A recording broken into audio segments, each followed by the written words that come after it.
It was a hot summer. An unnaturally hot summer for my province, actually, and my friend Heather invited a few friends, me, Sarah, and Jackie, out to her family's cabin a few hours from the city. Going to the cabin in the summer is one of the most favored things for people who live on this rock in the middle of the Atlantic. Newfoundland is Canada's most eastern province, and the most easterly part of all of North America. Heather's cabin was on a little island about 5 hours from the capital, St. John's. The island was small, and I was told it would be hard to get lost in the woods because of the size of the place, so it was perfect for the exploring we were all excited to do. We were planning on staying a week.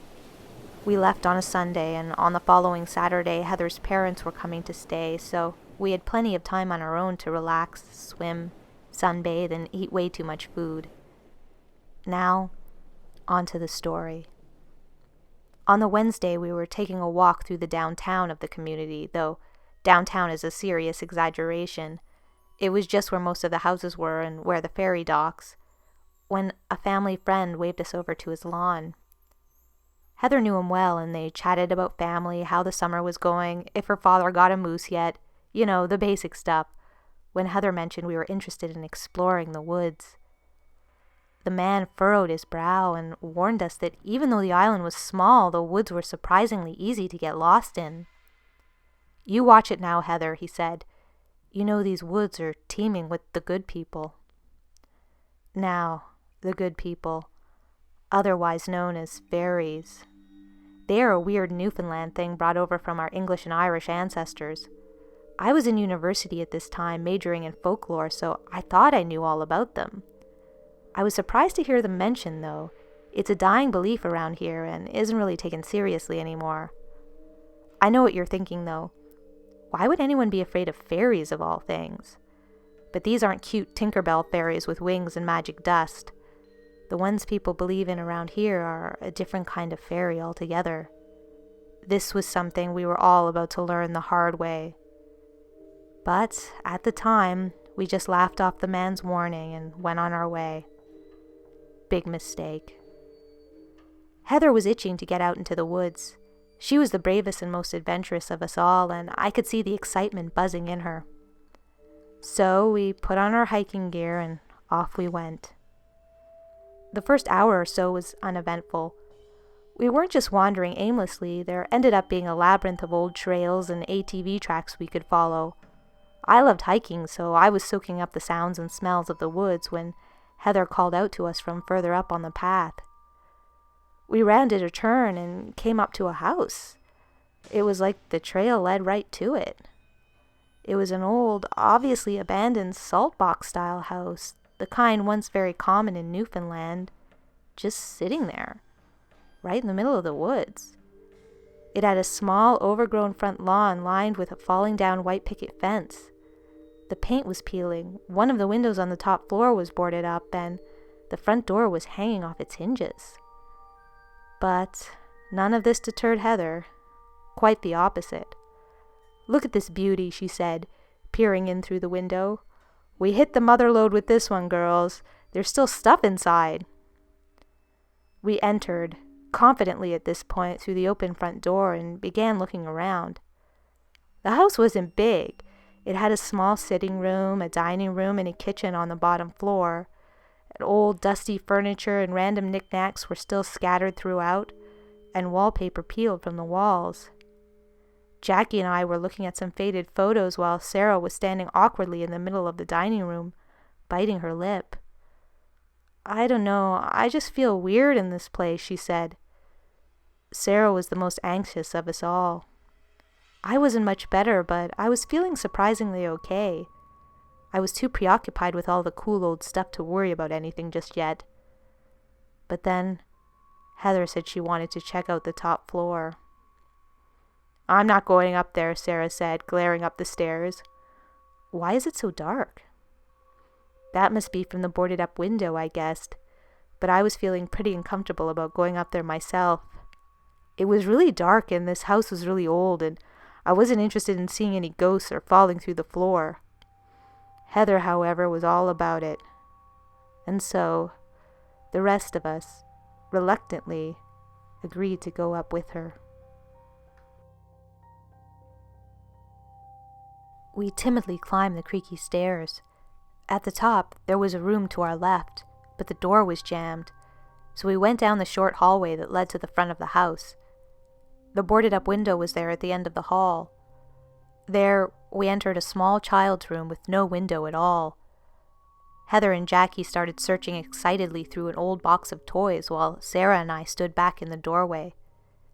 "This is too creepy, you guys. I want to leave," Sarah said. But Heather pleaded with her to stay. She said there was nothing to be afraid of. There was no one here but us. But then Jackie stopped what she was doing and looked around slowly. "Did you guys hear that?" she asked. My heart jumped in my chest. "What?" I asked. "Don't say stuff like that in here." "No, seriously," Jackie said and stood up. "I thought for sure I heard someone call my name." I bit my lip, wondering if I should believe her or just assume she was trying to scare us. Then I heard it too. Very, very softly. Someone calling my name. It was so soft and so far away sounding, though, that I wasn't sure I had heard it or just imagined it. I looked at the others. They were standing still as could be, and I could see the fear in their eyes. "It was my name that time," Sarah whispered. "Nah, you guys are just freaking yourselves out," Heather said, obviously annoyed, but the tone in the room had changed dramatically. We all agreed. It was time to go. When we got outside, I felt almost instantly better. We decided the moldy air in the house was probably just messing with us. But then I noticed Jackie glancing around anxiously. "Where's the trail?" she asked. I looked ahead. The trail we walked in on was no longer there. There was just thick trees and bushes where the trail should have been. But how was that possible? Heather laughed nervously. "See, you guys are all freaked out now. The trail is here. Just hold on." She went over to where the trail was supposed to be and tried to push through the bushes. "It's here. She trailed off as she frantically pushed through the tree limbs and thick brush. My heart sank. I was confused. The trail was right there. It brought us right to the house. But as we looked forward from the picket fence, it was like the house was smack dab in the middle of the woods with nothing leading to it at all. Heather came out of the brush. "It's just woods," she said. "Okay, no one panic yet. Let's just look around a bit." We followed her around the house and to the backyard. "Look, see, there's the trail. Ha!" Heather exclaimed as she pointed to a gate at the end of the yard. Sure enough, there was a trail there. We all breathed a sigh of relief. I still didn't know what the hell happened out front, but I decided I shouldn't think about it too much. I didn't want to scare myself any more than I already had. Before long, I could feel the tension ease a bit, and we were joking and laughing just as we were before. I took up my phone, wondering what the time was, but it was dead. I asked the others what time it was, but like a cliché horror movie, Jackie and Heather's phones were somehow dead as well. We chalked it up to bad reception and wonky battery percentages, but Sarah had tensed up. "I didn't even bring mine. Are you guys serious? All your phones are dead?" she said. I looked up at the sky. "It's okay, Sarah. The sun is still up fairly high. It can't be past 3 o'clock, so we have a lot of time to get back." We all agreed, but I could tell everyone was feeling uneasy. Being out here with no way to call anyone in an emergency, well, we're the generation that just isn't used to that kind of digital isolation. Not having a phone was making us all very uncomfortable. But soon discussions turned to other things, what we were going to eat for supper that night, what we would do tomorrow, when Jackie said, "Oh look, I think I see a fence up there. Another abandoned house maybe?" We hurried up the path to check it out. A falling down white picket fence, peeling white paint on a salt box style house with a window boarded up on the top floor. "Oh, you have to be kidding me," I said, confused yet again. It was the same damn house. We had walked in a circle for what must have been an hour.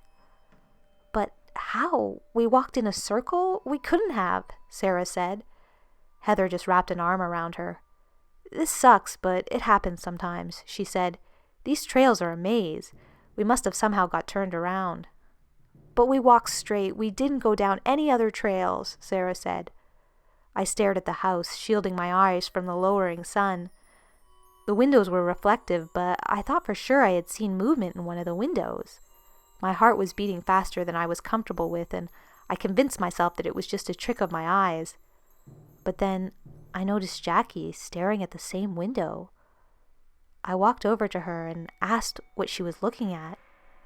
"I'm losing it," she said. "I thought I saw something in the window up there.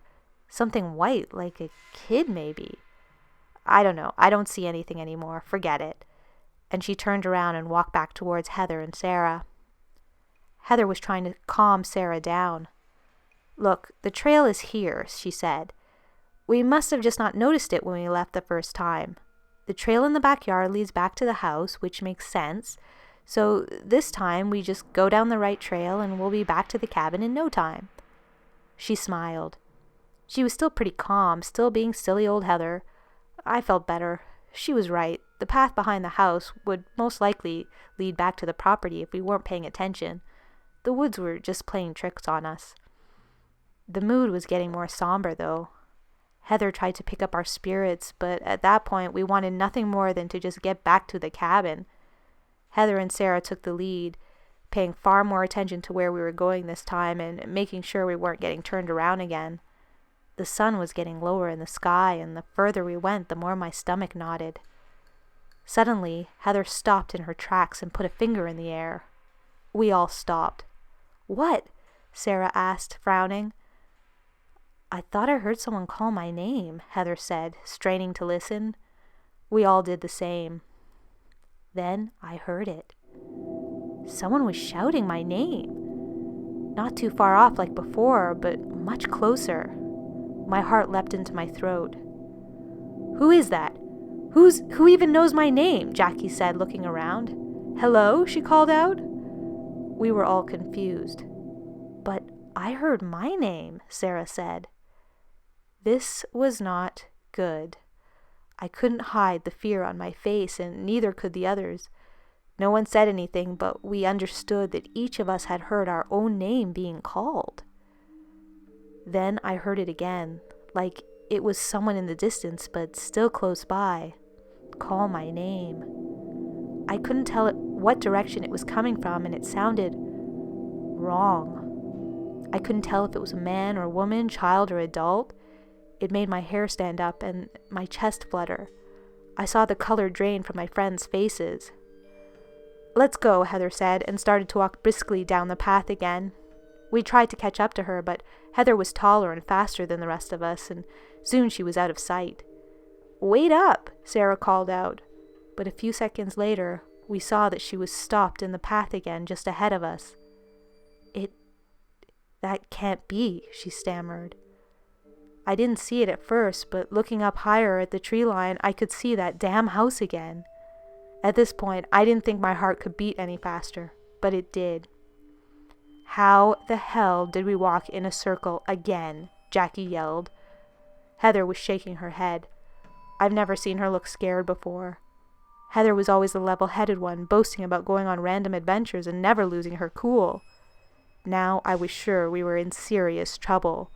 We were dead lost, and we would be out here for God knows how long, with no food and not enough water.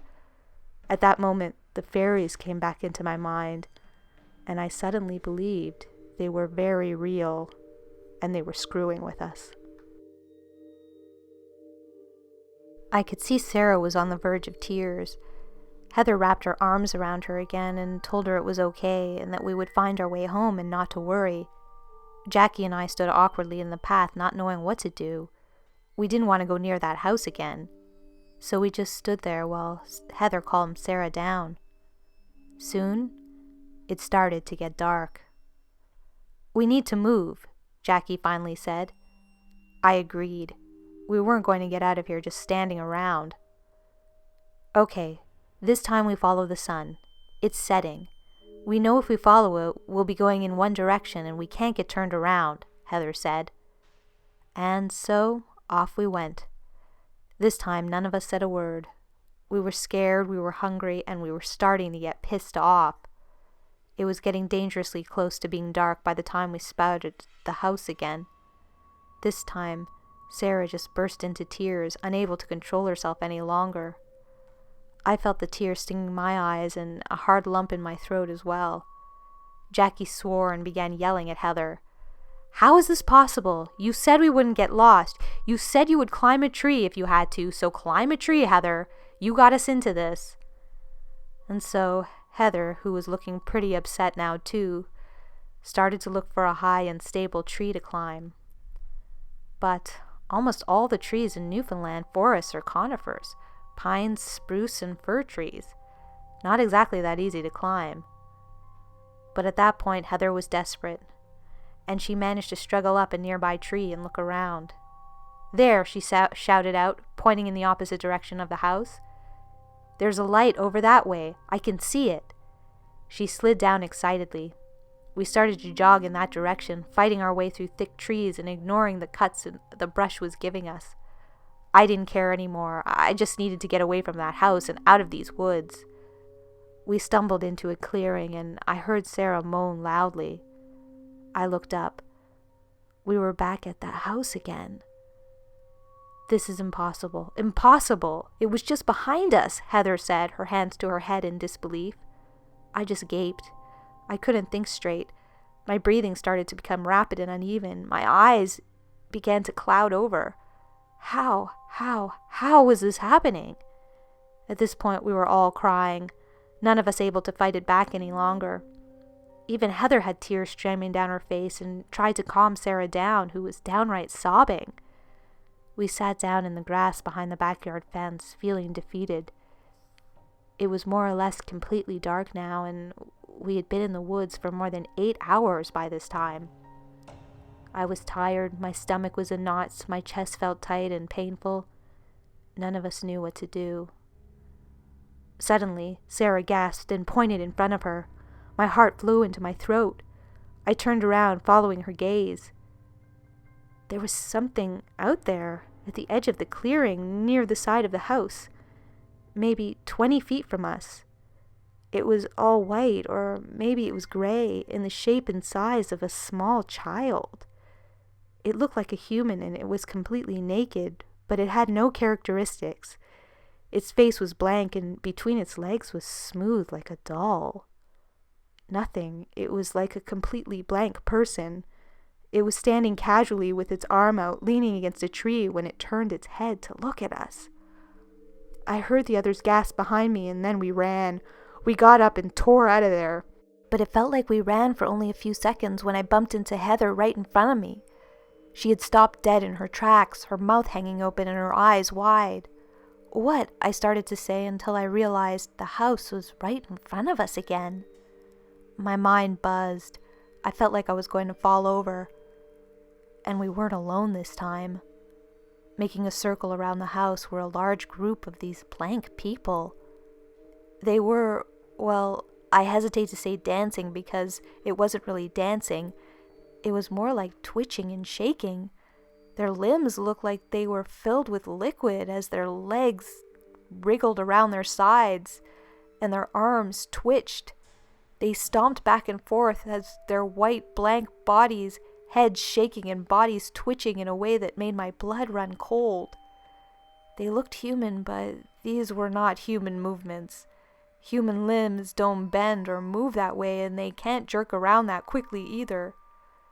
None of us said anything, none of us screamed. We just stood there transfixed on these creatures, completely unable to process what we were seeing. My whole body felt frozen. My legs were jelly and a scream was trying to escape from my throat, but it just couldn't make it out. Then the creatures all stopped. They stopped and stood perfectly still. And in complete unison, they turned and looked directly at us. That was when we ran. I ran as fast and hard as I ever had. We ran with tears streaming down our faces until I couldn't feel my legs anymore and my lungs were on fire. I didn't even know if it was possible to run that fast. My mind was blank. The only thing I could focus on was Jackie, who was directly in front of me. I couldn't hear anything, I couldn't feel anything, I just ran. It felt like we ran for hours when we reached a clearing and I saw a streetlight. I burst into sobbing tears. I couldn't control it any longer. My whole body was shaking and I fell to the ground. Jackie held me. We all cried together and sat in the grass on the side of the road with a streetlight glaring down at us. We were out. After we had composed ourselves, we began slowly making our way back to Heather's cabin. We were exhausted. Everything hurt. We walked back without saying a word to each other. As we reached the driveway, we noticed lights were on in the cabin, and there was another car in the driveway. It was Heather's parents. They were casually sitting on the back deck, listening to music and drinking beers. Her mom jumped up as soon as we came into sight. "Where were you?" she asked, looking at all of us, cut and bruised with puffy eyes. "What are you guys doing here?" was all Heather managed to say in reply. "You knew we were coming in today. Where in the world were you?" Heather's mom said. "But, Mom, it's only Wednesday," Heather said. "It's Saturday, Heather. Are you okay? You're all a mess," her mom said. None of us said a word. We couldn't. If we talked about it, that meant it was all real. I don't know what happened to us those 3 lost days. What I do know is that I was completely wrong about fairies. They are nothing like the old folk tales say. They are not little old guys with pointy hats that prance merrily around rocks or cute little girls with wings. They are so much worse than that. It has been many years and I still haven't come to terms with what happened. Sharing this has been a struggle. But maybe now, after admitting that it happened, maybe I'll be able to hike through the woods again. Maybe I'll stop hearing my name called out in the distance. Maybe I'll stop seeing those blank faces staring into my bedroom window at night. Maybe.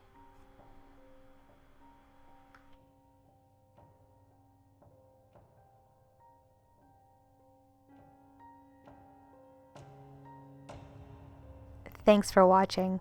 That was a creepy one. To read the original story on NoSleep, follow the link in the description below. In the meantime, don't forget to comment, like, and subscribe if you're new to help this new channel grow. And if you have your own scary fairy story you'd like to share, I'd love to hear it. My email is in the description. And until next time, this has been a visit from your scary fairy godmother.